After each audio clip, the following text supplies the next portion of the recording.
Spelling நான் சொல்லி கொடுக்குறேன்ல 4 லைன்ஸ்ல எழுதுறீங்க. அப்படி எழுதுறப்ப இன்னும் சில மிஸ்டேக் கொடுற. அது என்னன்னா எந்த லைன்ல இருந்து எப்படி எழுதணும்னு இன்னும் தெரியாம இருக்க. சரிங்களா? இப்ப 4 லைன்ஸ்ல எத்தனை கோடு இருக்கும்? 4 கோடு. 1 2 3 4 4 கோடு இருக்கா தானே? இப்ப முதல் கோடை விட்டுருங்க, இந்த 4வது கோடை விட்டுருங்க. மேம் வந்து இந்த 2வது கோடு 3வது கோடு நடு கோடு இருக்கு பாத்தீங்களா? இந்த 2 கோட்டை தொட்டு எழுதுற எழுத்த மட்டும் லெட்டர்ஸ் மட்டும் நான் இங்க எழுதிருக்கேன். என்னென்ன பாரு சொல்லி A C E I M N O R S U P W X Y நான் எழுதல.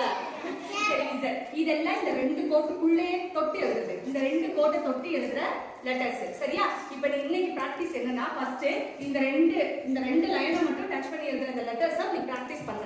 நீ எப்படி எழுதுற? திருப்பி ஏ போடுறப்ப என்ன பண்ற? திருப்பி இப்படி போடுற ஏ. அப்படியே போடணும். நடுவில் இருக்கிற 2 கோட்டை மட்டும் இப்படி தொடரணும். சரியா தானே? இதுதான் பிராக்டிஸ் நம்ம சொல்றது. சரி இன்னொன்னு வேற ஒரு லெட்டர் சொல்லுங்க. என்ன லெட்டர்? ஐ. ஐ எப்படி போடுற? இப்படி போட்டு வச்சுக்க. இல்லையா இங்க கீழே வாக்கியம் வருது. இப்படிலாம் போடக்கூடாது. இந்த 2 லைனை டச் பண்ணி அவ்வளவுதான். ஃபர்ஸ்ட் நீ இந்த லெட்டர்ஸை நீ பிராக்டிஸ் எடு. இதை வந்து நீ மாத்தி எழுதவே கூடாது.